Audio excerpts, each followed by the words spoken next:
Good morning again, class! Ay, nako, signal number 3 na naman tayo ngayon. Kaya, as parang nakakasanayan na nga natin, mag-video lesson ulit tayo. Okay? So, ang lesson natin ngayon ay process payments and receipts. During our previous lesson in this platform, we discussed about other phraseology for serving beverages, hot beverage service, coffee service, tea service, and iced tea.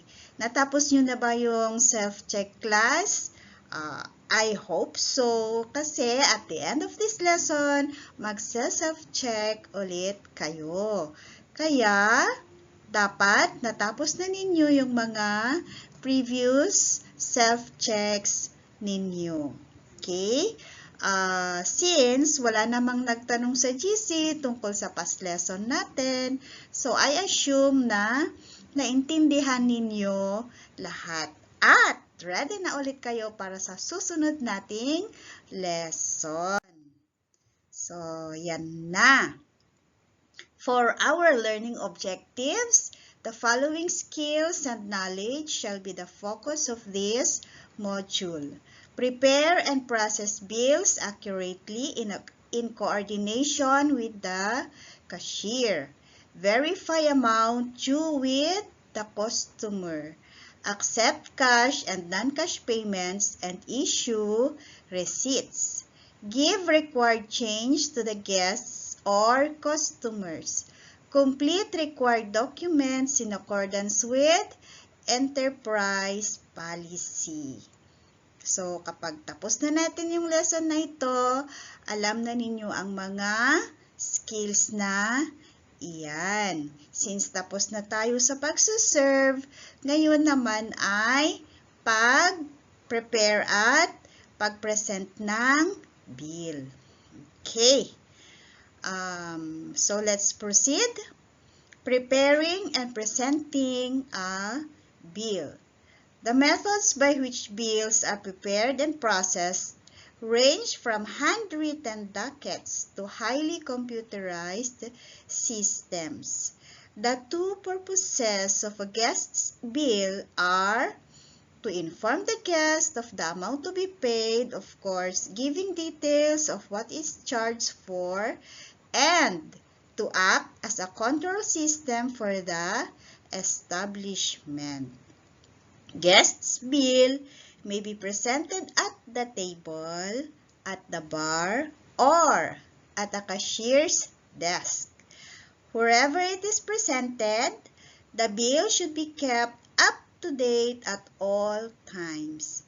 The bill should be kept ready for presentation as soon as the guests requires it. This may not always be possible, particularly when beverages are being served right up to the time of the guest's departure. Pag order ba naman ng order ang mga guests hanggang sa tatayo sila ay medyo mahirap talagang computein ang kanilang mga bill. Okay, so ano ulit ang sabi dyan?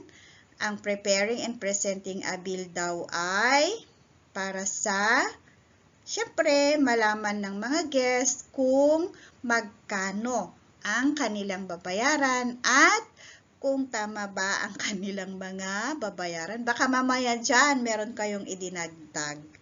O kung kulang naman yung sisingilin ninyo, malulugi yung establishment ninyo. And, syempre, para may control yung establishment, malaman nila kung ilan yung mga nabenta at hindi nabenta sa araw na iyon. So, sabi pa dyan, ang bill ay pinipresent sa table, hindi lang sa table, pwede rin sa bar, or yung guest mismo ang pupunta sa cashier at magbabayad. Okay? At sabi pa dyan, dapat lagi nang nakahanda ang mga bill bago pa man ito hingin ng mga guest. Kung kailan o kung paano malalaman kung magbabayad na sila, pag-aaralan natin sa mga susunod na pag-uusap. So, yan na. How to process payments and receipts. Prepare and process bills accurately in coordination with the cashier. Ikaw na waiter, prepare mo yung bill, pa-process mo, tapos with coordination with the cashier. Verify amount due with the customer. Okay? Kailangan alam ng customer. Accept cash and non-cash payments and issue receipts. So, ano yung non-cash tulad ng card, check, voucher. Madidiscuss natin yan sa mga susunod na pag-uusap. Give required change to the guests or customers. Siyempre naman, bigay natin yung sukli. Kahit gaano pa yan kaliit, kahit 5 sentimo pa yan, babalik natin. Huwag nating i-assume na tip lahat ng sukli. Of course not. That is a no-no. Complete required documents in accordance with enterprise policy. Okay, next. Presenting the bill or check.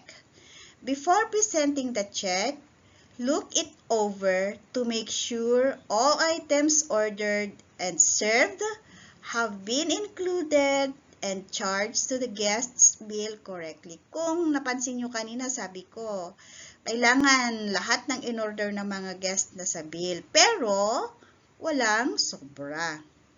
Ensure that is presentable and legible. Kung handwritten man yan, ensure, siguraduhin, readable, nababasa, presentable, legible. Okay? Nababasa yung sulat mo. Use judgment and present the check when deemed appropriate. Check should be presented in a booklet to the host or placed in the center of the table. So, ang pagbibigyan natin ng bill ay yung host. O kung hindi mo kilala kung sino yung host, kasi feeling mo lahat sila host, doon daw sa gitna ng table mo ilalagay. At kung sino ang pupulot, ay yun na si host. Okay? Next, after presenting the check, take a few steps and glance back at the table. If the guest already has cash or credit card ready, it may mean he or she is in a hurry to leave. If this is the case, try to close the transaction immediately or as soon as possible.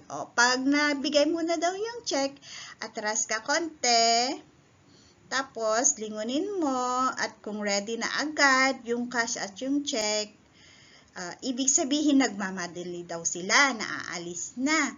Kaya, bilisan mo rin na i-close yung transaction. Kasi pag hindi nagmamadali, titingnan pa, i-scrutinize pa ganyan, and then, bubunot pa sa wallet o sa bag, o kaya hindi agad-agad magkwentuhan muna bago magbayad. Pero pag naandyan na yung pera o yung pambayad, ibig sabihin, baka may pupuntahan pang iba. Nagmamadali. Kaya, magbabayad sila agad. Okay? Always be discreet, tactful, and gracious. Ano yan? Huwag magpapansin. Pasimple lang na pasimple lang na magsisingil ka na. Ganyan, no? And syempre, gracious. Kangiti ka namang maningil, hindi yung nakasimangot. Para pag matiwas sila, magbigay pa yan ng tip. Pero wag kang ngingiti para mabigyan ka ng tip. Ngingiti ka pa rin, may tip o wala. Okay, when presenting the bill or check, Be alert of signs that guests may want their bill. Sabi ko nga sa face-to-face lesson natin, kung magbabayad sila, lilingon yan, hahanapin ka. So, that is a sign. Yung iba, magsisenyas bill. O kaya, excuse me, can we have your bill? Ganun sabihin. Do not present the bills until they are asked for. Okay, kahit lumingon, kung hindi naman magsasabi, wag ka munang maningil. O ano pa, o nagkakape pa lang sila, naniningil ka na, hindi po. No po iyon. Okay, hintayin nating hingin nila ang bill bago natin i-present. Verify if they have or will be using any coupons or discounts for their meal. O baka may hawak silang voucher o kaya promo, coupon, ganyan. At kung gusto nilang gamitin yon. Okay, when presenting the bill at the table, place it in front of the host, probably the person who has asked for the bill. Malamang kung sino yung magtatanong, sila yung magbabayad. On a small plate from the right. Mamaya, yung billfold tsaka small plate, may picture yan pa. Titingnan natin. Okay, may bill tray at tsaka billfold din natin tayo sa school. Titingnan din natin pag face-to-face na tayo. Okay? The bill may either be folded so that the amount to be paid cannot be seen by other guests, or it is placed on a billfold that serves the same purpose. Kaya nga sabi kanina, discreet, wag pa-obvious naman kung magkano yung bill. Okay? Kasi baka pag ang laki-laki mahihiya yung mga guest. Ang dami pala natin mahal pala yung kinain natin para maiwasan yung mga awkward moments, ganyan. At saka, the fun will still go on. Okay? Ay, ayan na si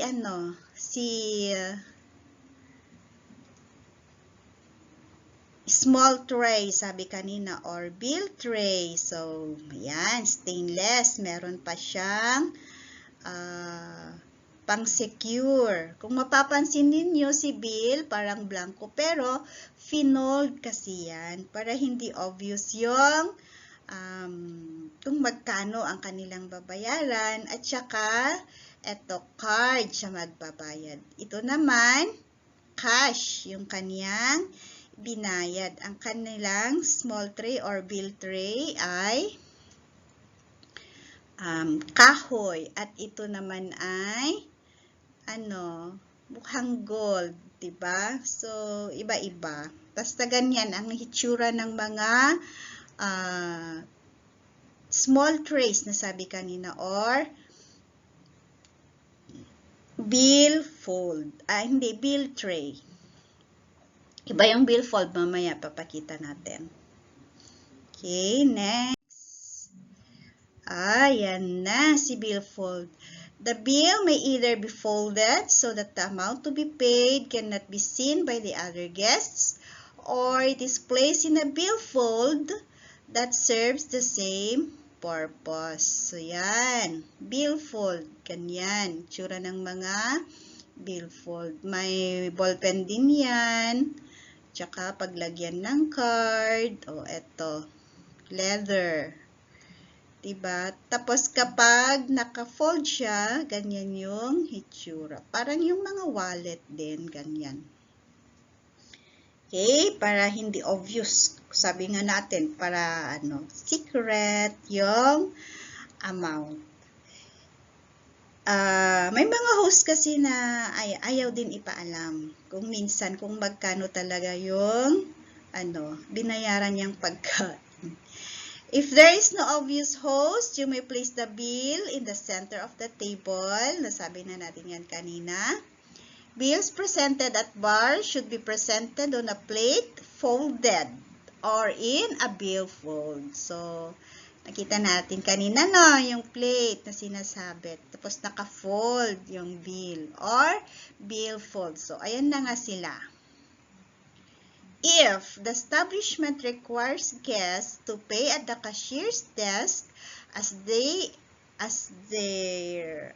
are leaving the area, make this clear to the guests to avoid confusion and delay. So, kapag halimbawa, sesenyas na sila, excuse me, can we have the bill? So, sabihin nyo po na available po siya sa cashier. It's already in the cashier's desk, ma'am.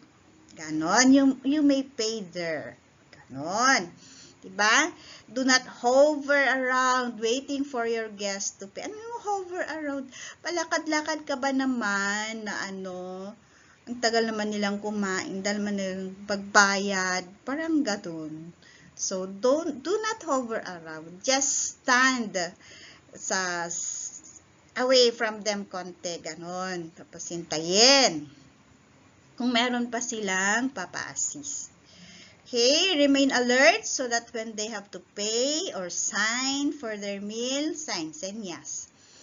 There's no unnecessary delay while they are waiting for you to collect the payment. O sabi ko nga, huwag kang mag-hover around, huwag kang magpapansin doon, pero be alert din na kapag sisenya sila, yung mga iba kasi sisenyas lang ganyan. O, ibig sabihin bill, bigay mo na yung bill nila. Para ready ka nang magbigay. Hindi yung pupunta ka pa sa cashier, hahanapin mo pa yung bill, ganon. Okay? Accepting payments. Common payment methods include cash, credit cards, the electronic fund transfer at point of sale system, vouchers, and charge accounts. Be familiar with the procedures for these various methods of payment and know which methods of payment are acceptable to the establishment. Ay, syempre, waiter ka dun. Alam mo na kung ano talaga yung ginagamit. Checks are paid either by credit card or cash. Oy, card yan, hindi card. Credit card or cash. If the guest is paying you credit card, follow company guidelines. Okay? Ano yung mga yon? Yung company guidelines. Nanood ako sa YouTube, yung pagsiswipean, yung machine, pagsiswipean ng card, dadalhin mo doon sa table ng guest. Doon, sa harap nila mismo, isa-swipe yung kanilang card para maiwasan yung pagdududa. Ganon, yung company guidelines.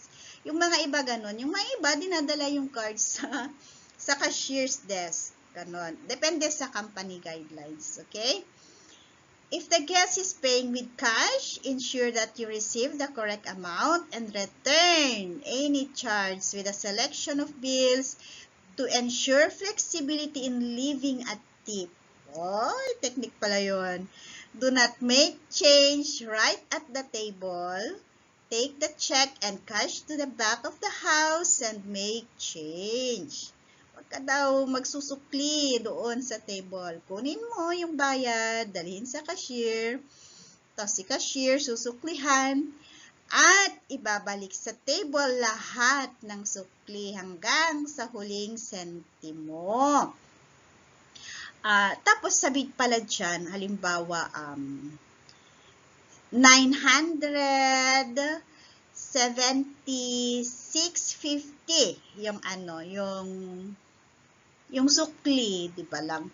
So, make sure daw na may 500, apat na 100, may 50, may 20, at saka coins, ganun daw. Para halimbawa, kung gusto nilang iwan ay 500 na bill, meron doon. Pag 100 naman, meron pa rin, 50, 20, ganun. So, yun, ibig sabihin ng selection of bills. In handling cash, make sure you count the change twice. Ikaw, bago mo ibigay kay customer, bilangin mong mabuti yung sukli. And make sure no bills are dropped as you take the change back to the table. Kaya nakita natin yung picture kanina, meron pa siyang holder, pang-ipit, di ba?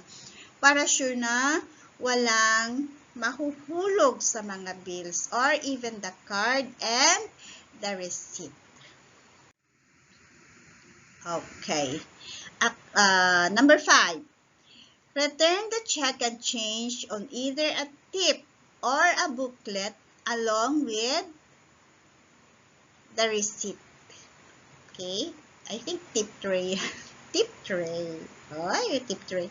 Do not pick up tips while guests are still in the restaurant unless handed to you by the guest or you are summoned by the guest. Halimbawa, sinerve mo na yung yung resibo at saka yung sukli doon sa tip tray or bill tray. Wag mo daw pulutin na nakaharap pa yung mga guests. Hintayin mo naman silang makaalis bago kunin. Maliban, sabi dyan, unless, maliban kung pinulot yung sukli doon sa tip tray tapos iniabot sa iyo. Saan ba kita? Iniabot sa iyo, tsaka mo naman, ayan, hahawakan or aabutin yung tip mo. Pero kapag nakalagay sa tray, wag mong pulutin habang andon pa sila. O kaya tinawag ka, excuse me miss, can you please come? Ganyan. Tsaka ka lalapit. Ay malay mo, dagdagan yung sukli para sa tip mo. Okay? Most important reminder in bold letters, never count tips in the dining room or in front of the guests. Diba lang, nakakahiya kaya yun, yung binigyan ka na nga lang tip, bibilangin mo, parang naman yun. Tsaka mag-make face ka pa. Ay, nako, baka matanggal ka pa niyan sa work kapag ganun ang gawin. Okay? Next. Ay, self-check na. Oy, ngayon, sandali lang yung lesson. Pero wag kayo, may susunod agad na lesson. Kasi ang oras natin sa face-to-face is 2 hours. Kaya, after this, may susunod agad ulit na lesson but in a separate video lesson nga lang. But, it will be given just the same today. Okay, for your self-check 4.5, below are ways in presenting a bill to the guest. Copy and number the items in chronological order. Use numbers 1 to 5. Siyempre, kung ano yung nauna, yan si 1. Pinakahuli 5, ganon. Write your answers in a 1/2 sheet of paper crosswise. Ma'am, 1/2. Ma'am, crosswise. Yes po, 1/2 crosswise. To be passed on bukas sana, Tuesday. Pero yata, baka wala pa ulit.